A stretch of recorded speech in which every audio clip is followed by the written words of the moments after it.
It says I am live, so welcome in to Raw Thoughts, the Bar Gets Creamed edition. In today's Raw Thoughts, we are going to be talking about Smackdown from January 15th, 2019. And today, the biggest payoff on SmackDown Live was Shane and The Miz in a preview of their Royal Rumble match with the Bar. I guess I don't know why, but during that segment, where the Miz was throwing a birthday celebration to Shane O'Mac, I kept on waiting for there to be a bigger payoff. Maybe Shane finally has enough with the Miz and punches him in the face, and that's it. Maybe the Miz finally turns on Shane. I don't know. I was hoping for a really big payoff, and I was sadly disappointed. But that's just me. Whatever. I guess you cannot do any better than the Festival of Friendship between Kevin Owens and Chris Jericho. That, of course, is going to be the absolute bar, no pun intended, that anybody can live up to, and that's probably not going to be exceeded for a very, very, very, very long time. Because Chris Jericho is now with All Elite Wrestling, and unfortunately, Kevin Owens is still injured and gone. Sadness envelops my soul. So, outside of that angle with the Miz throwing the birthday party stuff, I'm just going to run through a few of my thoughts. It's not going to be a list like on Monday Night Raw. Instead, it's just going to be some of my thoughts because this is Raw Thoughts. So I'm just going to share them as we go. At the top of the show, Heavy Machinery is doing dumb things with the New Day. They are doing some type of weird pancake batter thing, mixing in tuna and eggs, whatever. It looked really disgusting. My ultimate takeaway from that was just the fact that Heavy Machinery probably belongs on SmackDown.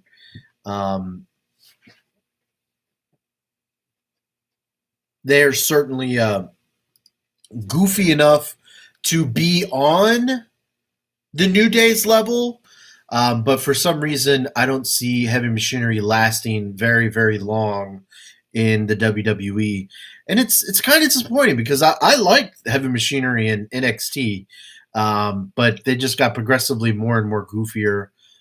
So it is what it is. Be interested to see if they do anything of that has any noteworthiness on the main roster. It'll probably be on SmackDown. Becky Lynch, of course, is amazing. My ultimate takeaway from the whole segment with Becky Lynch is more that I kind of feel like what she was wearing probably should be her normal wrestling attire. I don't know why, but something about the pants and the man T-shirt, it was doing it for me. I kind of liked it. Kudos to Becky Lynch. Of course, that probably won't be her normally wrestling attire, but I think it's kind of cool. I like it. She looks much more badass looking like that than anything else.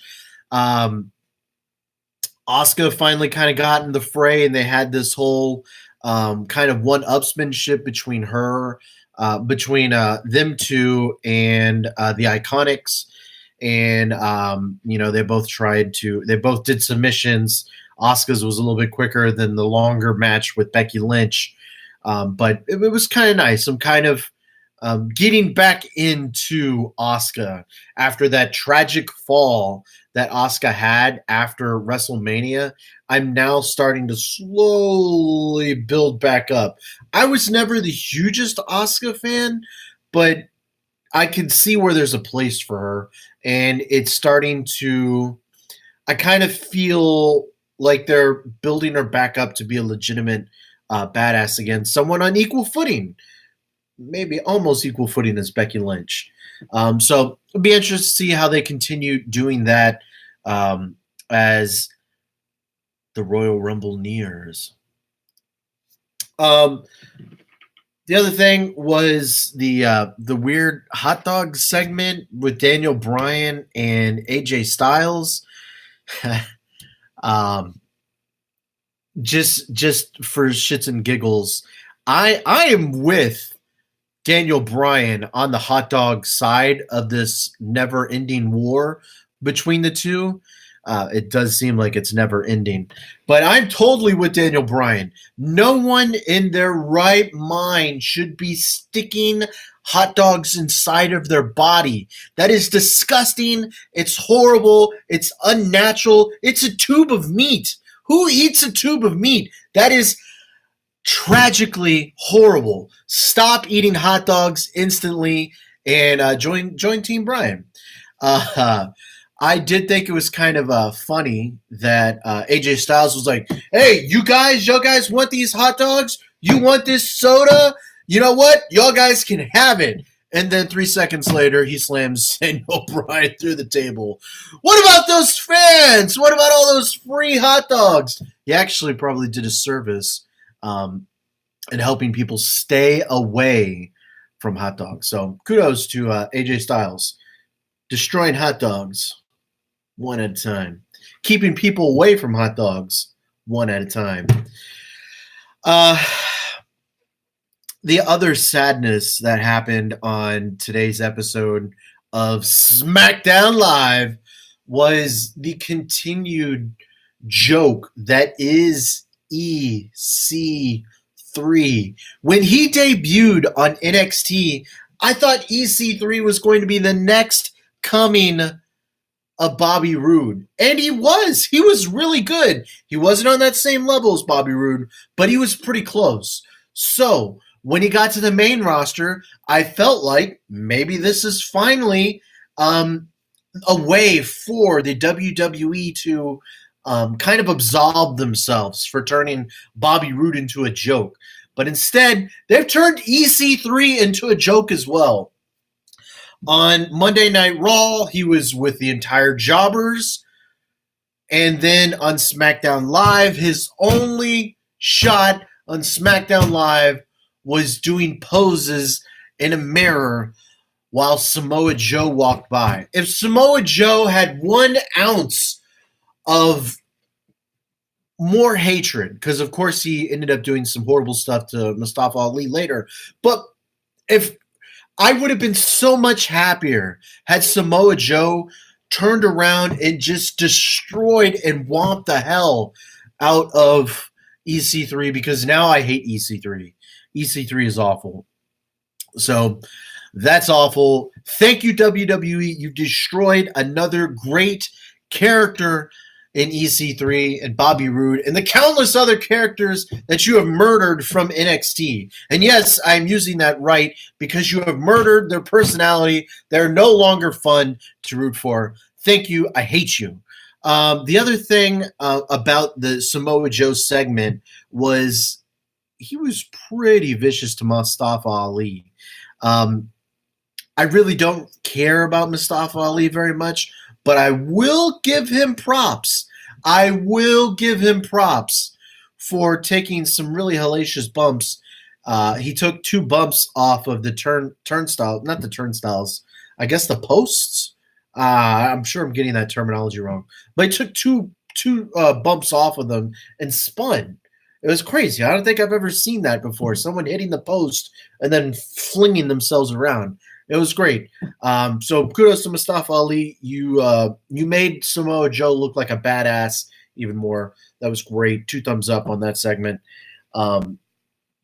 The other thing that I think it's not the most important thing that happened on Monday Night Raw. On Raw Thoughts, because the most important thing, I guess, was Shane O'Mac doing the coast to coast to Sheamus.